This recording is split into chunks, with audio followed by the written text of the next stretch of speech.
Berry College, and welcome to our special Halloween edition of Viking Vision News at 7. I'm Emily Williams. And I'm Susanna Sisko. Berry students helped keep a long-standing tradition alive by giving up a few hours of their time last Friday night.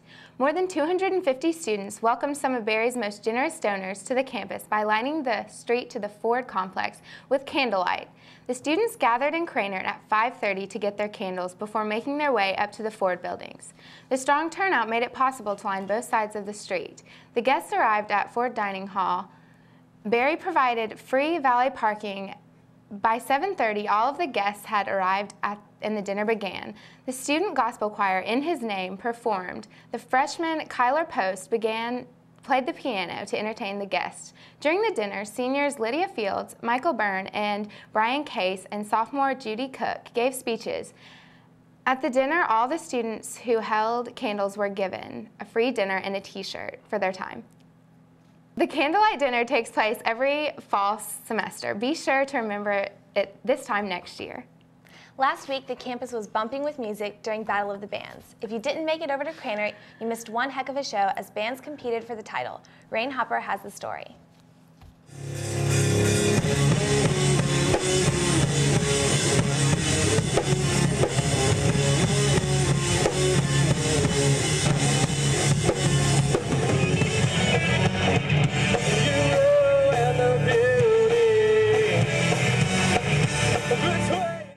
On Saturday, Berry College hosted a Battle of the Bands on Cranert Lawn. The first band, Rescue the Hero, went on at 7:30 and 5 more bands followed. Hundreds of students enjoyed the variety of music throughout the night. Seth Rice, the lead singer of Rescue the Hero, was impressed with the crowd's reaction. It was pretty cool. The crowd actually did a good bit of interaction, and it was just had a real cool vibe. I enjoyed it though. It was a lot of fun. Faculty and staff also took part in the competition. Professors Jim Watkins and Jeffrey Lidke performed with their band Devi Dasa, a world fusion ensemble. The Sean Reagan Band, a bluegrass trio from Berry College, captivated the audience.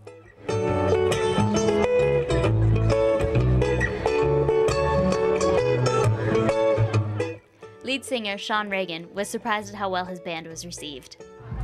Yeah, you never know how it's going to go over. I thought, because we're kind of a lone sort of acoustic act in a bunch of rock bands, so I didn't know that people would actually be cool with getting down to sort of some bluegrass music, some acoustic music. So I was surprised, but it was really cool that they did, and they were clapping to all the kind of Irish songs, so it was fun.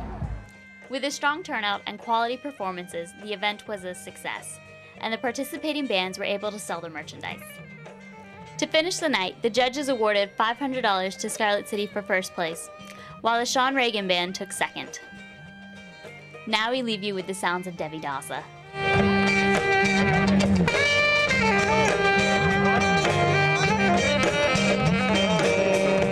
Great turnout. Hope you'll be able to check it out next year. The Ladd Center contains Berry's Health and Wellness Center, where students can go if they are sick or hurt. It is our only option for health care on campus, so I went to get the inside scoop on the facility. Macy Ladd Center is located behind the Science Building. The Ladd Center has a counseling center, a residence life office, and a health and wellness center. The Health and Wellness Center is open every weekday from 8 to 5. And the Self-Help Center has free medicine, and that's open whenever the building's open all the time. There are 2 nurses that are part-time that work here and 1 full-time nurse. The doctors visit the Health and Wellness Center at 11 o'clock on Tuesday, 11 o'clock on Thursday, and 8 o'clock on Friday, and they stay for an hour. I think that the Ladd Center should have a doctor all the time. I'm Anita Erickson, the director of the Health and Wellness Center here at Berry College. It would be nice to have him here more hours, and it would be nice to offer a greater variety, diversity of services while he's here. So yeah, it would be nice to have the doctor for longer. Everything we do is subject to the doctor's review, so he checks in everything we do. If we have a question, if something doesn't quite fall into the category it should fall into, we call him. He's available to us by phone. Mrs. Erickson also stated that the Ladd Center can only provide basic care. It cannot perform lab reports or more complex tests. I wanted to go to the Ladd Center last night, but it was closed because I injured myself at 6:30, and they close at 5. And so it's a good thing I wasn't dying. I went, this is fun. I went this morning to the Ladd Center, and she checked me out. She actually gave me really good care. She wrapped up my foot, and then told me she couldn't do anything with it because it's the top of my foot.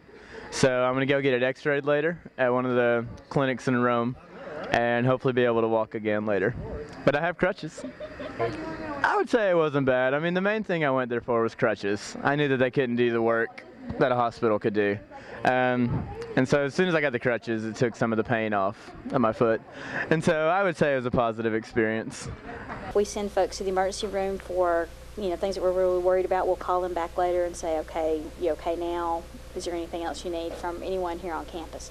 So we follow up with students, but we're certainly always ready to hear if they need something different or something didn't go well for them. I'd love to know that. We always want to make things better if we can. If we make mistakes, we're human, and we want to fix that too.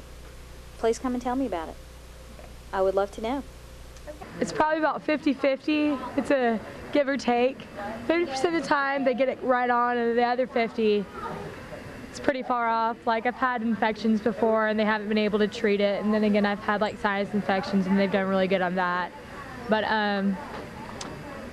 overall, I'd say it needs probably a lot of improvement. If anyone has any complaints, comments, or suggestions about the Ladd Center, please contact Anita Erickson by email or phone. Her information is listed on the Berry webpage.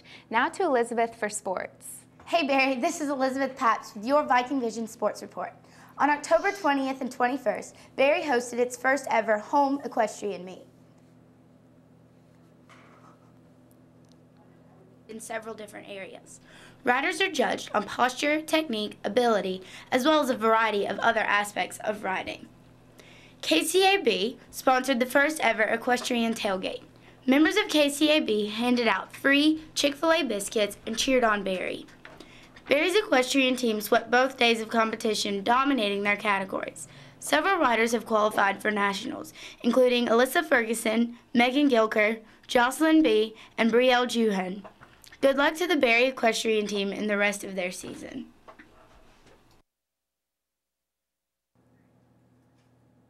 Don't go away, Berry. When we come back, I've got your look at the SSAC championships from last weekend, and Susanna and Emily have all your Halloween highlights around Berry.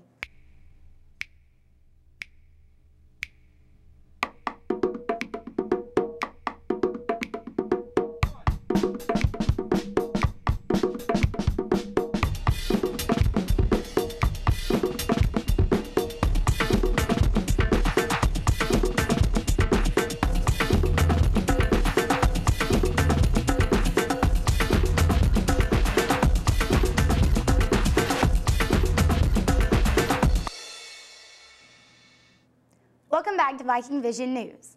I've got the latest news from the soccer scene.